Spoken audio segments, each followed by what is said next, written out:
magkakaroon ng masamang epekto yung Dengvaxia. But I am very, very, very sorry.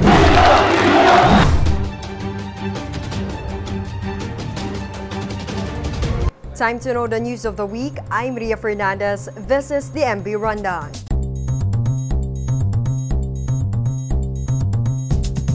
The Philippines reaped more gold medals in the 2018 Asian Games in Indonesia. Skateboarder Marjeline Didal delivered the country's fourth and latest gold medal. This after scoring 30.4 points, defeating Isakaya of Japan in the women's skateboarding street event.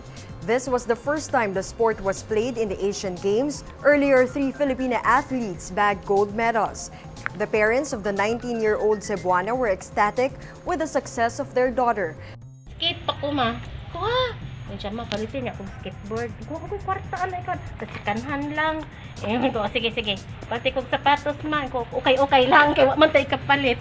Meanwhile, here's the latest medal standings of the Philippines. Teresita de Castro is the new Chief Justice. De Castro will only lead the High Court for less than 2 months as she is set to reach 70, the mandatory age for retirement on October 8. She is technically the 24th and the first female Chief Justice after the Supreme Court invalidated Maria Lourdes Sereno's appointment following her ouster via quo warranto. In her first press briefing as the top magistrate, De Castro told her critics to move on and help her work for the good of the judiciary. President Duterte meanwhile defended his appointment of De Castro, saying he chose her based on seniority and merit and not as a reward for ousting Sereno. The government will be importing 132,000 metric tons of rice. This is to address soaring prices of rice in some provinces in southern Mindanao, stemming from smuggling and scarcity of supply. In Zamboanga City, a kilo of rice reached 70 from 38 pesos. Some eatery owners were also reportedly forced to raise a cup of rice from 10 to 12 pesos because of the situation. Earlier, Agriculture Secretary Manny Piñol also approved importation of galunggong or round scad to stabilize the price. Critics opposed it, insisting that sustainable local production of fish and other food items is the real solution to the problem. U.S. Senator and former presidential candidate John McCain died Saturday afternoon at his home in Arizona after a long battle with brain cancer. He was 81. McCain fought against glioblastoma, an aggressive form of brain tumor, for a year until he stopped taking medications last Friday, according to his family.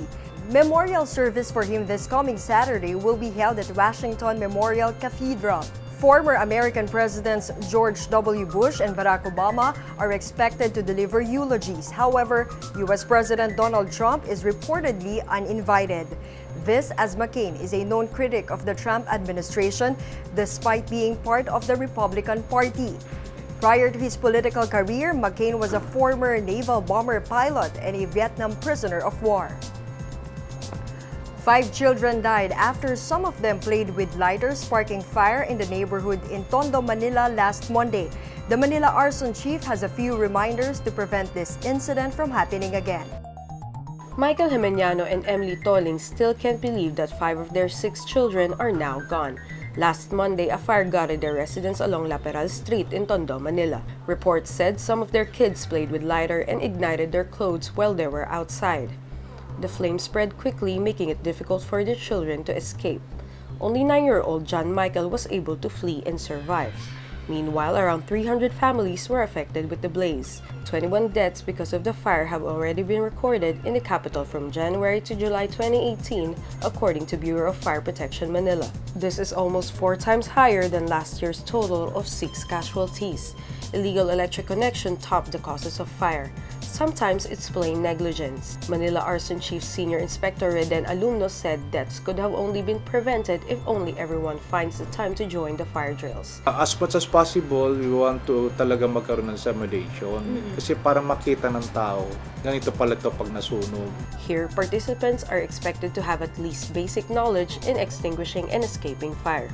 This is Marela Gaspar for the MB Rundown. Meanwhile, these are the other top news of the week. President Rodrigo Duterte paid tribute to the heroes of today during the celebration of the National Heroes Day Monday. Mr. Duterte recognized the sacrifice of our soldiers, cops, teachers, and even migrant workers. Meanwhile, rallyists held protests calling out the government for labor issues and killings. The Transportation Department started on Tuesday its distribution of cash cards to jeepney drivers under the Pantawid Pasada program Tuesday. The cash cards containing 5,000 pesos can be used only for fuel subsidy and is not withdrawable through ATMs. This is to aid around 180,000 recipients to cope with the rising oil prices. Chances of an El Niño weather developing as early as next month has further increased to 65% according to the Weather State Bureau Pag-asa. With this, the public can expect drier condition in some parts of the country early next year. The country may experience at least 3 tropical cyclones next month. Let's take a quick recap of the MB rundown for today, August 31. The Philippines reaps more gold medals in the 2018 Asian Games.